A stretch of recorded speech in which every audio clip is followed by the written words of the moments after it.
This is Excel 2016, Module 9, Part 4.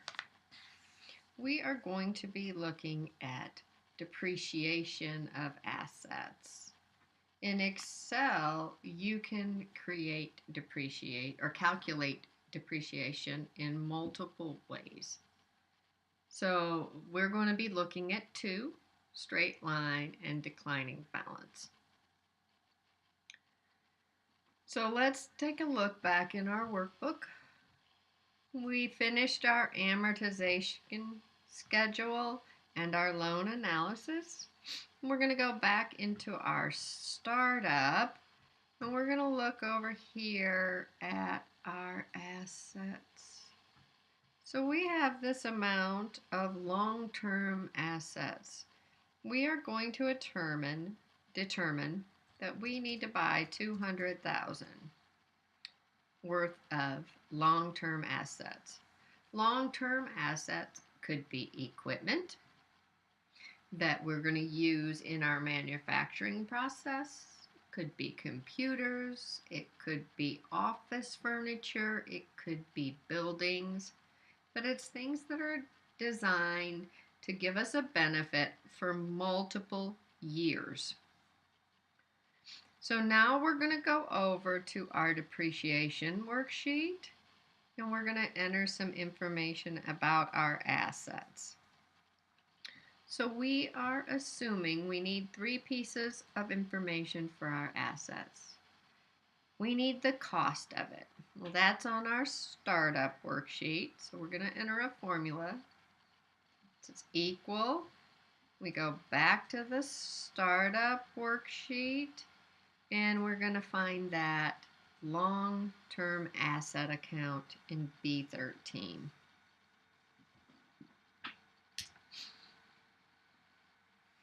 The next piece of information we need to have is something called a salvage value.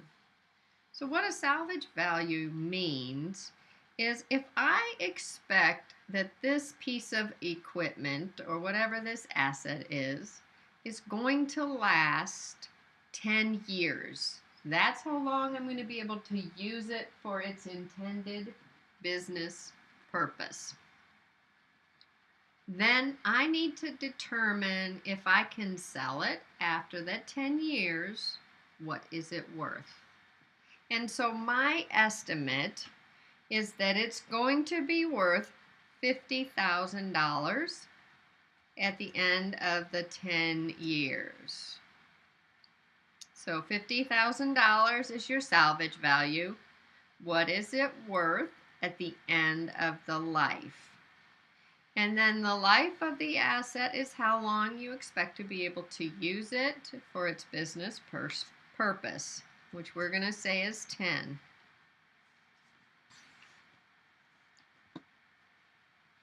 Now what depreciation is it's a way to spread the expense out over the life of the asset.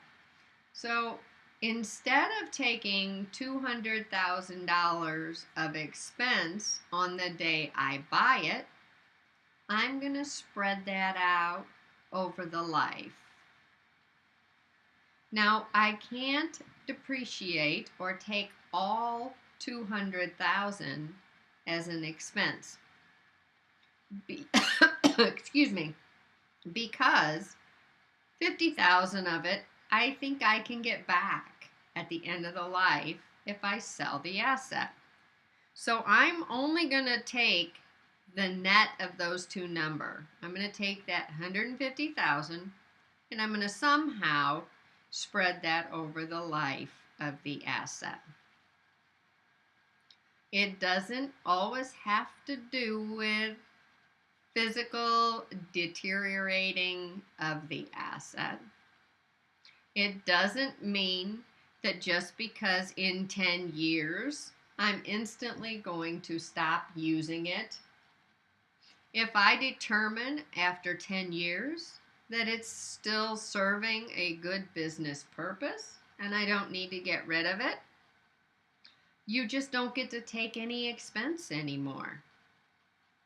Okay, but you can, a lot of times I have fully depreciated my computers and I still use them for a very long time.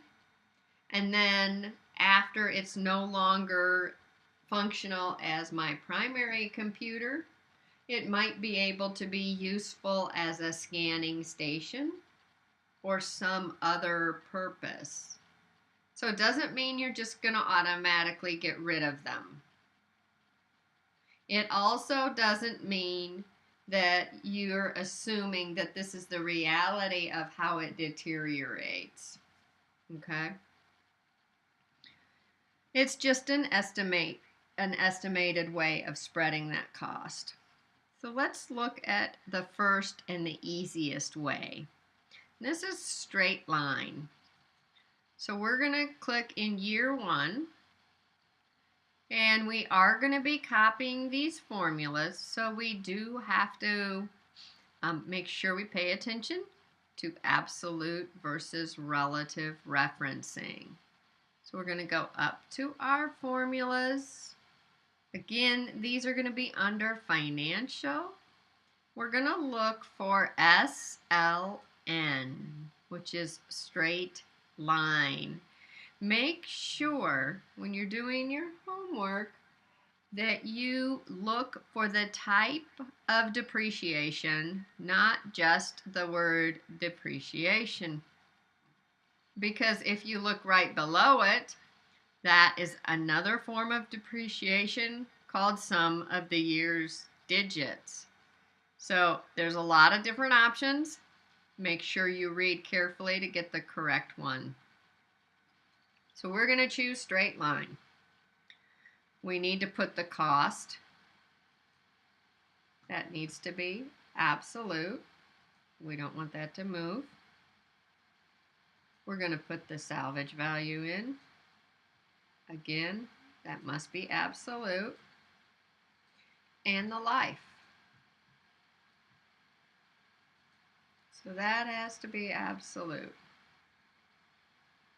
With straight line depreciation, that's all you need, because what straight line depreciation does, it takes the total amount that you're going to expense, which in this case is the $150,000, divides it by the years, and then it takes an equal amount of depreciation every year.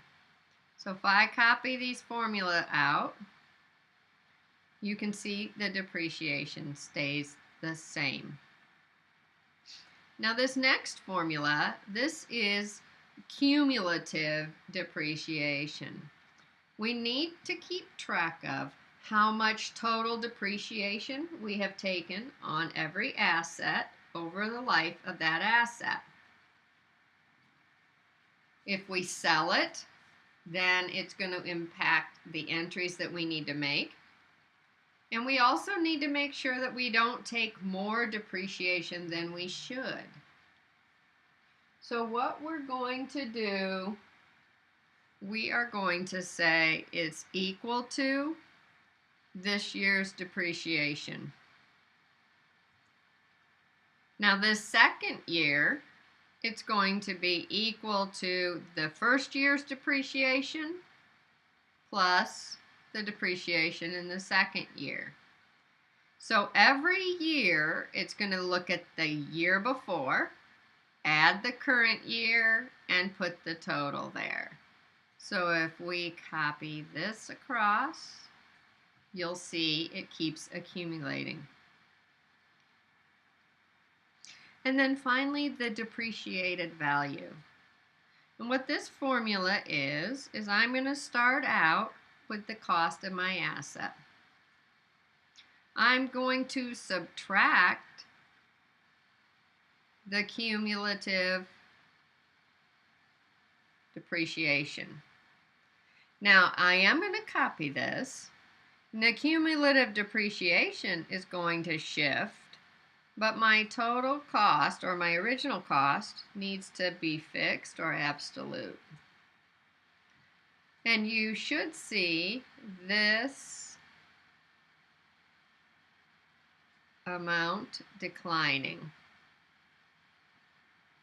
Now, what should happen at the end of the life, your accumulated depreciation should be $150,000 and your depreciated asset value should be $50,000. It should come down to the salvage value. The reason you can't see that here is because we're only showing the first 5 years. So if I were to change this life to 5 years, you would be able to see that your total cumulative depreciation is the $150,000, the difference between the cost and the salvage value. The depreciated asset value at the end of the life is the salvage value. I'm going to go ahead and change that back to 10. But that would show you, that's kind of a good check and balance. Does this work the way it's supposed to? Now, most of the other depreciation methods choose some way of accelerating depreciation. So one argument for this is that when I first buy the asset, it's efficient, it's working well, it doesn't require a lot of maintenance expense, and so I should have a higher depreciation expense in the beginning. As it gets older and I have to put more money into it to maintain it, then I want my depreciation expense to be lower so that my total expense, maintenance and depreciation, levels out a little bit. So that's kind of one justification for why people do it. Another reason might simply be, if you're looking at taxes, they might do it because they want to accelerate the depreciation and get the tax deduction sooner. So there's a lot of different types of depreciation. Some are used on financial statements. Some are used on tax returns. So one of the other ones that's accelerated is declining balance. So we're going to take a look at that one.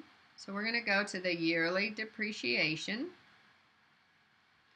And that's going to be under financial. We're going to choose DB for declining balance.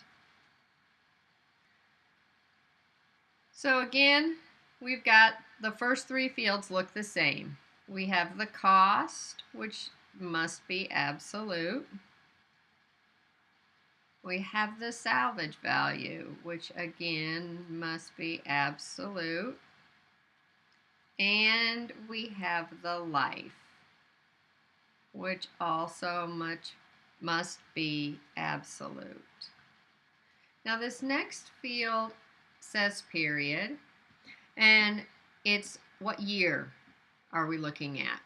Now if you're trying to calculate annual depreciation and monthly, we can use that month column as well, but we're not going to be doing monthly, we're only going to be doing year. And you can see what year it is by the number right above. So we're going to use that, and I want it to be relative because I want it to change so that in the next column it's going to look at year 2 and then year 3. And since the depreciation is accelerated in the beginning and gets lower toward the end, I need to know which year I'm in order to calculate it. So I'm going to go ahead and click OK. I'm going to copy these 2 rows of formulas. I'm going to go back to my Home tab and choose Copy. And then I'm going to come down here and, oops, it didn't want to do it. Let's try it again. Copy. There we go. Come down here and click Paste. Then let's go ahead and drag this across. So as you can see, the yearly depreciation started higher and got lower. Now, so that you can see this even better, let's switch this to a 5-year life just for a minute. And notice the beginning depreciation here started out higher, and at some point in the middle, it drops below the straight line. They both do very close to the same total depreciation, and they both bring you very close to the salvage value at the end of the life. So it's just two ways of getting at the same answer in the long run. We're going to do 10 for our life and put that back. And now we have the depreciation information that we'll need on our income statement.